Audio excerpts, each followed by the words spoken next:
Demak, 36-misol. Xo'sh, bu yerda berilgan ma'lumotlarga ko'ra b da a ga teng deyapti. Bu bilan bu ikkita tomon teng bo'lsa 36 gradusligi berilgan. Mana bu ham 36 gradus bo'ladi. Bilamiz, teng yonuvchi burchakda teng yon tomonlarga yopishgan burchaklar ham teng bo'ladi. 36. Ana endi burchakning ikkita ichki burchagi yig'ilsa, uchinchi burchagining tashqi burchagiga teng bo'ladi. Demak, mana bu 72 gradus. 36 72 bo'ladi. Ikkita yon tomon tengligidan mana bu ham 72 lik kelib chiqadi. 72 144 180 dan 144 gradus ayirib tashlagan bo'lsak, 36 gradusga kelib chiqadi alfani. 37-masalamiz. B da A da A'si bir-biriga teng ekan. B da A da A'si bu. Demak, mana bu yerda bu ikkita tomon tengligidan mana bu 42 gradusga kelib chiqadi. Demak, 42 bo'ladigan bo'lsa, uchinchi burchakning tashqi burchagiga teng bo'ladi. 42 84 bo'ladi. 84 bo'lsa, mana bu ham bu ikkita yon tomon teng-ku. Yon tomonga yopishgan burchaklar ham teng bo'lishi kerak. 84 168 bo'ladi. 180 dan 168 ayirib tashlagan bo'lsak, 12 graduslik hosil bo'ladi alfani. 38-misolimiz. DS bisktrisa deyapti hamda bu ikkita tomonni teng ikkiga bo'lyapti. Demak, bunaqa qoida faqat teng yonuvchi burchakda bo'ladi. Kamida teng yonuvchi bo'lishi kerak. Teng tomonli bo'lsa ham bo'laveradi. Demak, teng yonuvchi burchakda bo'ladi. Uchidan chiqqan bisktrisa ham mediana ham bisktrisa bo'ladigan bo'lsa, bu teng yonuvchi burchakligini anglatadi. Ya'ni alfa ham 50 gradusga tengligi hosil bo'ladi bu yerda. Demak, DS balandlik deyapti. Ham balandlik bo'lsa, ham teng ikkiga bo'ladigan bo'lsa, bu ham xuddi shu. Mana bu teng yonuvchi burchak xossasiga to'g'ri keladi. Hozir bu yerda teng yonuvchi burchakning uchidan chiqqan bisktrisa ham mediana ham balandlik bo'ladi. Demak, mana bu ham balandlik bo'lyapti, ham mediana bo'lyapti. Demak, bu ham bisktrisa bo'layotganligini bilishimiz kerak. 50 bo'lsa, 90ligidan 40liga kelib chiqadi. Demak, 40 bo'lib bisktrisa vazifasida ham keladi bu balandlik. X bu yerda 40 gradusga teng. Xo'sh, A bu A'siga teng ekan. A bu A'siga teng. Bu ham teng yonuvchi burchak bo'lyapti. Xo'sh, teng yonuvchi burchak bo'layotgan bo'lsa, B da D'siga teng. Mana B da D'siga teng deyapti-ku. B da D'siga teng bo'ladigan bo'lsa, teng yonuvchi burchakning uchidan tushirilgan mediana ham balandlik ham bisktrisa.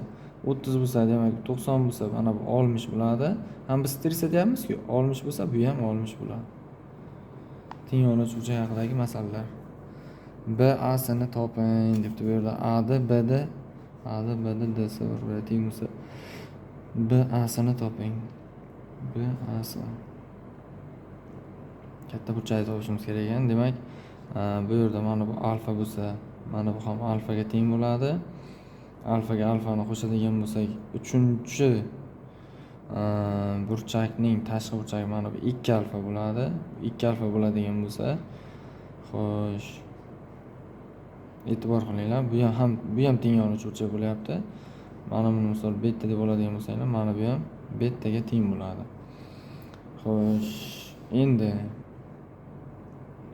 bu yerda 2 alfaga 2 betani qo'shadigan bo'lsak, 2 alfa plus 2 beta 180 gradusga teng. Shuni 2 ga bo'laveradigan bo'lsak, tenglikda alfa plus beta 90 gradusga teng bo'lar ekan. Demak, mana bizdan B A'sini toping degan-ku. A burchak alfa plus betaga teng, alfa plus beta 90 gradusga tengligi hosil bo'ldi. Xo'sh, A B A'si B da teng deyapti. X bo'lsa, bu ham X ga teng.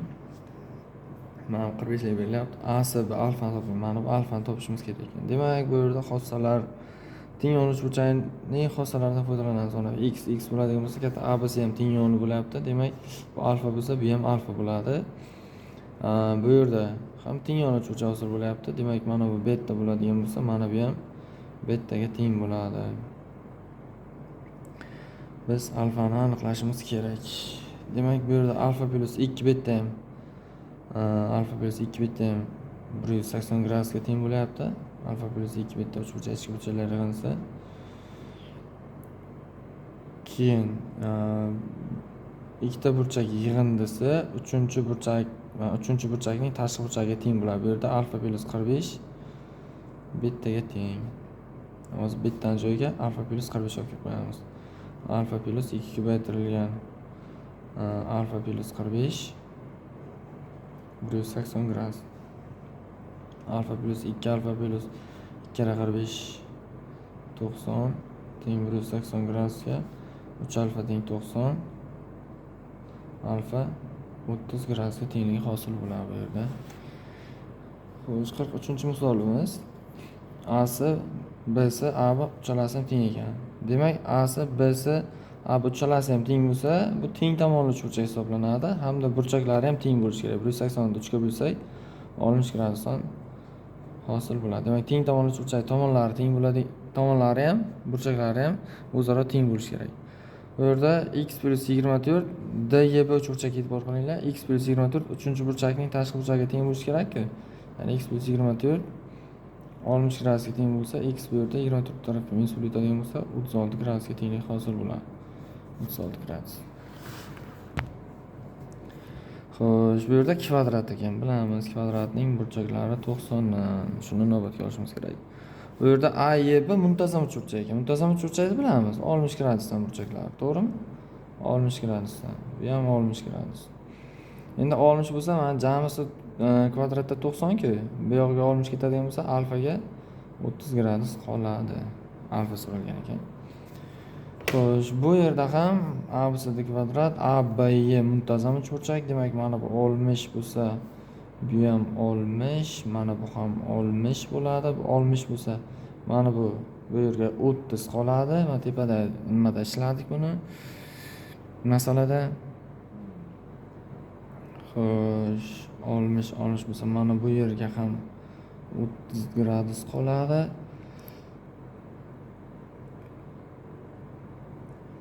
Mana bu 90. Xo'sh, mana bu yerdan alfani aniqlashimiz kerak ekan.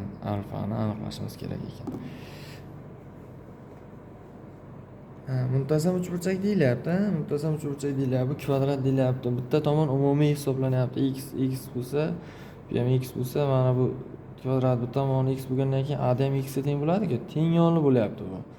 Teng yonli uchburchakning yon tomonlariga yopishgan burchaklari ham teng bo'ladi. 180 dan 30 ayirib 2 ga bo'lsak, 75 gradusdan bo'ladi. Mana bu ham 75, mana bu ham 75 gradus. Demak, mana bu jami burchak 90 bo'lsa, 90 dan 75 ni ayirsak, alfa 15 gradusga teng ekan. Bu yerda ham AB muntazam uchburchak deyapti. Mana bu yerda x demak, muntazam uchburchak tomonlari teng bo'lishi kerak. Kvadrat bitta tomoni x bo'ldimi? Demak, qolgan tomonlari ham uzunligi x ga teng bo'lishi kerak. Demak, AB uchburchagining burchaklari 60 gradusdan 60, mana bu ham 60. AY'sini aniqlang debdi. AYS. Mana jamisini, mana burchakni ham topishimiz kerak ekan. Endi mana bu 60 bo'ladigan bo'lsa, mana bu 30 bo'ladigan bo'lsa, hozir ko'rdik yuqoridagi masalada 30 bo'lsa, mana bular 75 dan bo'ladi dedik. Demak, 75 ga 60 qo'shadigan bo'lsak, 135 gradus ekan bizdan so'ralgan burchak. A, B, B'si S'da teng deyapman. Bu uchalasi bir-biriga teng ekan. A'si mana bu 100 gradus ekan, B'si mana bu 60 gradus ekan. Mana bu alfa burchakni aniqlashimiz kerak ekan. Bu yerda bitta diagonal o'tkazib oladigan bo'lsak, BDS teng yonli uchburchak hosil bo'ladi. Mana bu 60 ligidan ikkita yon tomon teng. Muntazam uchburchak hosil bo'lar ekan. 60, mana bu ham 60. Chunki mana ikkita yon tomon tengligi aytilgan-ku. Mana 180 ni 60 ayirib 2 ga bo'lsanglar, yana 60 kirasiz. Ya'ni muntazam uchburchak ekanligi hosil bo'ladi bu yerda. X oladigan bo'lsak, mana bu ham x ga teng ekan. 100 gradus 60 gradus u tarafga ketsa, bu yerda 40 gradus qoladi. 40 gradus qolsa, demak mana bu ham x edi. Chunki mana bu chiziqcha qo'ygan uchta tomon bir-biriga tengligi boshida shartda aytilgandi. Biz mana buni qo'shimcha o'zimiz o'tkazgan chizig'imiz ham aynan shu x uzunlikka tengligini isbotladik mana bu burchak orqali. Endi bu yerda yana ABD teng yonli uchburchak hosil bo'lyapti. X uchida burchak 40 bo'lsa, 180 dan 40 ni ayirib 2 ga bo'ladigan bo'lsak, 70 gradusdan hosil bo'lar ekan. Demak, alfa 70 gradus, Mana bu ham 70 gradusga teng ekan. Xo'sh, 48-misolimiz. Bu yerda ham uchta burchak tengligi aytilyapti. Mana bu 50ligi aytilyapti. Bitta qilinadi. Mana bu olmishligidan bitta b diagonal o'tkazish bizga kifoya hisoblanadi. Mana chunki mana uchta tomon tengligi aytilganki, x uzunlik, mana bu olmishligidan ikkita yon tomonga yopishgan burchaklar tengligidan bu yerda yana xuddi mana bu masala shartiga o'xshab muntazam burchak hosil bo'layotganligi kelib chiqadi. 60 hosil bo'ladi hamda muntazam burchak bo'lgandan keyin uchta tomoni ham teng bo'lishi kerak. Endi bu yerda yana x ga teng bo'lgan teng yo'nalish burchak hosil bo'ldi. Demak, bu 50 bo'lsa, mana bu ham 50 bo'ladi. 50 qo'shsak 100 bo'ladi. Demak, yuqoridagi burchak 80 gradus ekan. Jami bitta burchagimiz 80 ga 60 qo'shsak 140 gradusga teng bo'lar ekan. Bu yerda ham xuddi shunaqa chizim, mana bu yerdagi chizim hisoblanyapti. Demak, bitta asi diagonal o'tkazish orqali 60ligidan bu ikkalasi bir-biriga tengligidan mana bu 60, mana bu faqat mana bu 60 va mana bu 60 ekanligi hosil bo'ladi. Demak, 110 60 ketsa bu yerga 50 qoladi. Muntazam burchak hosil bo'lyapti deb aytyapmiz. X bo'ladi. Bu ham x ga teng deb boshida aytilgandi. 50 bo'lsa, 180 ni 50 ayirib 2 ga bo'ladigan bo'lsak, bu yerga 65, mana bu yerga ham 65 gradus to'g'ri keladi. 65 ga 60 qo'shadigan bo'lsak, 125 gradus alfaga teng ekan. Alfa 125 gradusga teng ekanda. Bu yerda ham xuddi shunday uchta tomon tengligi aytilyapti. Bitta burchak 60ligi aytilyapti, mana bu 90ligi aytilyapti. Bu yerda biz yana bitta asi diagonal o'tkazamiz hamda bu 60ligidan mana bu muntazam burchakligi hosil bo'ladi yana. Demak, jamisi 90 edi. Mana bu yerga 30 qoladi. Bu yerda biz muntazamligidan mana shu biz o'tkazgan asi tomon ham x ga tengligini topib olamiz. Endi bu yerda x teng yo'nalish burchak hosil bo'ladi. 180 ni 30 ayirib 2 ga bo'ladigan bo'lsak, mana bu burchak ikkalasi bir-biriga teng bo'ladi. Ya'ni 2 alfa 150 gradusga to'g'ri kelsa, alfa 75 gradus ekanligi hosil bo'ladi.